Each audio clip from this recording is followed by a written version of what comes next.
TV5 News at 6. Governor Gretchen Whitmer announced she has reopened manufacturing, including the big three automakers Ford, General Motors, and Fiat Chrysler at the beginning of next week. Thanks for joining us tonight. I'm Jamie Sherrod. As TV5's Ashlyn Hill reports, the effect of the shutdown may not be felt right away.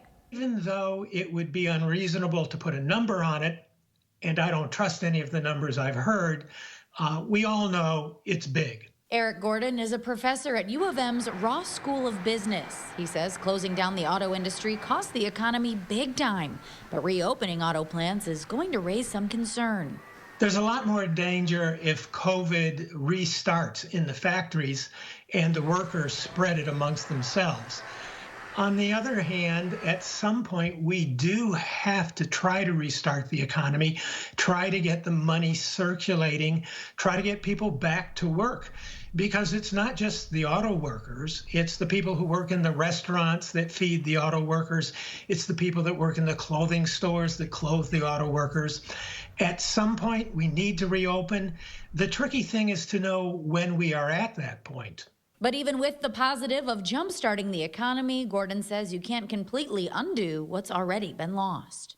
Reopening cannot recover the past.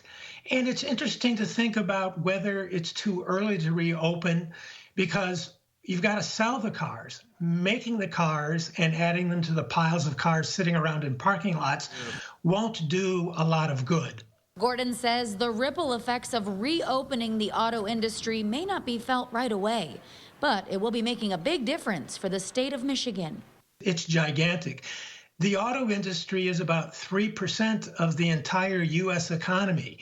So it's big when it's closed, and it'll be big when it reopens. In Saginaw, Ashlyn Hill, WNEM TV5.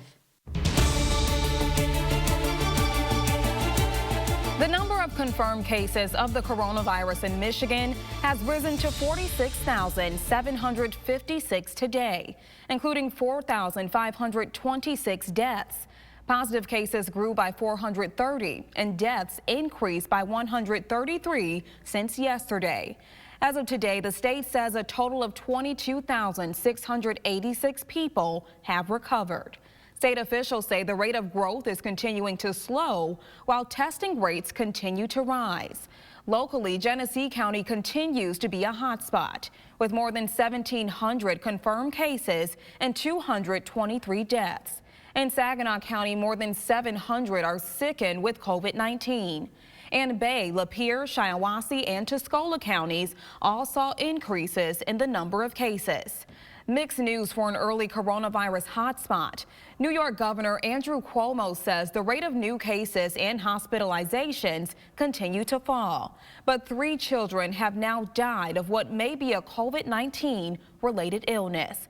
Meanwhile, Karen Kafer reports more states eased restrictions, allowing more businesses to open their doors.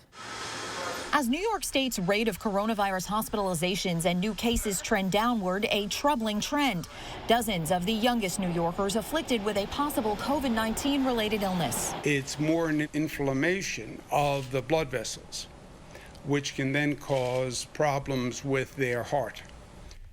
Governor Andrew Cuomo said Saturday at least 3 children have died, and the state is working with the CDC to respond to the illness. These children happen to have the COVID antibodies or be positive for COVID, but those were not the symptoms they showed when they came in to the hospital system. Experts say it is too soon to tell what it really means. Right now, this is new data. We do not know exactly what it means or how to interpret it in the context yet of this epidemic. New developments like that in New York underscoring why some worry states are reopening too quickly. If we want to get to the other side of this, we have to be more thoughtful, not just as a state, but as a country. California, one of the first states to issue a stay-at-home order in March, started to allow curbside retail pickup Friday. And on Saturday, Los Angeles opened trails, parks, and golf courses. I tell you what, I feel a lot safer coming here under the guidelines that we're doing than I do going to the grocery store. At least 47 states will have loosened coronavirus restrictions by Sunday. I'm Karen Kafa reporting. Well, new information tonight. Findings from a French study say the spread of coronavirus began before China reported its first cases. A hospital in eastern France believes the first suspected cases of COVID-19 in the country could date back to November of last year, months ahead of the official announcement of the first case in January. And China reported their first cluster of cases in December. My 95% confidence is, as you say, 13th of September, 7th of December. So early cases, I would nearly expect sporadic early cases. Researchers published a report in April mapping out the early mutations of the deadly coronavirus. After mapping out 160 genetic samples from across the world, the study found 3 major types of the COVID-19, namely A, B, and C. The A type being the first type to infect humans, widely seen in Europe and America, but not so common in Wuhan. The A type is not common in Wuhan in the early samples. All I can say is that other parts of China are at least as likely as Wuhan for the original spread of the virus. Yes, so it's not necessarily Wuhan according just to the genomic data. Researchers say tracing and international collaboration is the best way to find the origin and prevent future spread of the coronavirus. Well, cloudy skies this evening as we take a live look over mid-Michigan. Temperatures remain cool throughout the day, but are expected to drop overnight. Tracking our forecast is meteorologist John Gross. He joins us from his home. Hi, John. Good evening, Jamie. Good evening, everybody at home. Yeah, definitely some cooler temperatures for today. At least we did have a good mix of sun and clouds, and we continue to have that this evening. Let's go ahead and get live out your door. We're taking a look at downtown Mount Pleasant over Central Michigan University's campus, where temperatures have managed to get back into the lower 50s. Winds have been a little breezy. You've noticed that as well. We're mainly out of the west this evening, right there at around 15 miles per hour.